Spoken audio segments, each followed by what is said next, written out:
With The Batman, Warner Bros. Managed to release a big hit in 2022, wowing both viewers and critics. Robert Pattinson in particular was impressive in the lead role as the Dark Knight. Therefore, everyone is eagerly awaiting the announced sequel, The Batman Part 2. Well, there is already some information about the sequel, so it's high time to have a closer look at the project.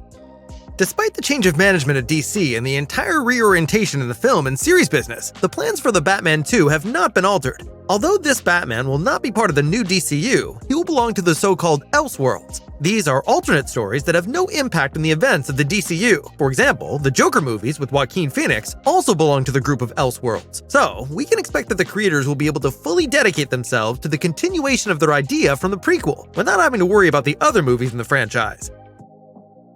Which villain we can expect in The Batman 2 and whether Robin will be involved naturally depends on the story. Part 1 was based in the comics Year 1, Ego, and The Long Halloween. Whether there are plans to build the sequel on specific comic strips is sadly still unknown. As you can tell from the style of the first film, Matt Reeves is trying to make the Dark Knight and his antagonists seem much more realistic, unlike in the DCEU for example. At the same time, he is also a self-professed fan of offbeat villains. In an interview with Collider, he once commented, "In my view, I just feel drawn to finding the grounded version of everything. So to me, it would be a challenge in an interesting way to try and figure out how that could happen. Even the idea of something like Mr. Freeze. That is such a great story, right? I think there's actually a grounded version of that story, which could be really powerful and could be really great."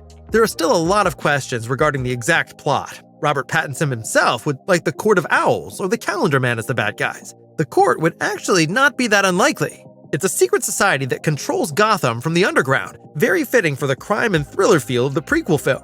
Calendar Man would be pretty similar to the Riddler. Instead of riddles, he uses special holidays or other important dates as the foundation for his crimes. In March, rumors started circulating that the new villain would be Clayface. This is a DC villain who appears in two versions in the comics. Version 1, Matthew Hagen is a treasure hunter who gains the ability to manipulate his physical features after being exposed to a radioactive pool. Version 2, Basil Baz Carlo is an actor who once played a villain named Clayface and now seeks revenge on those involved in a movie remake. However, the rumors came to nothing. To this day, there is no official statement as to which antagonist or antagonists we can actually expect. Of course, the Joker is still an option. After all, he is the only one who was already teased in the first film.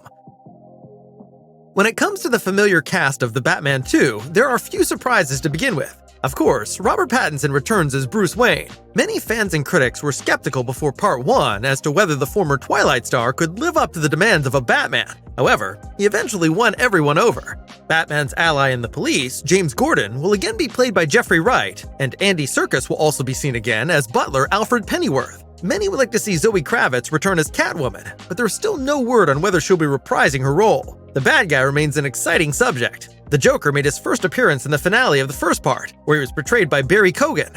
Afterwards, a 5-minute scene was released in which the Joker and Batman had a conversation. Whether he will finally get his big appearance in the second part remains unknown though. Director and screenwriter Matt Reeves keeps emphasizing that he doesn't want to make the same mistakes like those in other Batman movies, where the villain is more important than the main character. Bruce Wayne is to stay at the core of the story, so it might still be too early for a colorful character like the Joker. Instead, a different major character could come into Batman's life. Matt Reeves has long had the wish to reintegrate Robin into the Batman universe. The director has already stated this in the past. If Robin were to play a role, his story would also be very emotional. Like the first movie, Matt Reeves is in charge of directing and writing the screenplay. However, he is not alone in writing the script and is actively supported by Peter Craig and Mattson Tomlin, both of whom also contributed to the first part. Sadly, the start of shooting has been postponed due to the writers and actors strike in Hollywood. Originally, it was supposed to kick off on November 23, 2023, but now March 2024 has been targeted. So, we will probably see the first trailer at the end of next year at the earliest. The actual movie is then still a long time coming. The current date for the theatrical release of The Batman 2 is October 3, 2025. If you cannot wait until then, you can at least look forward to The Penguin series with Colin Farrell. The series, produced by HBO, is scheduled for release as early as next year, and will of course be set in the same Gotham as The Batman. Well, that's the current status of The Batman 2. Which bad guy would be your favorite, and who should play him? Can things become a bit more crazy, or should Matt Reeves stick to his principles and focus more on down-to-earth villains? We are looking forward to your thoughts in the comments.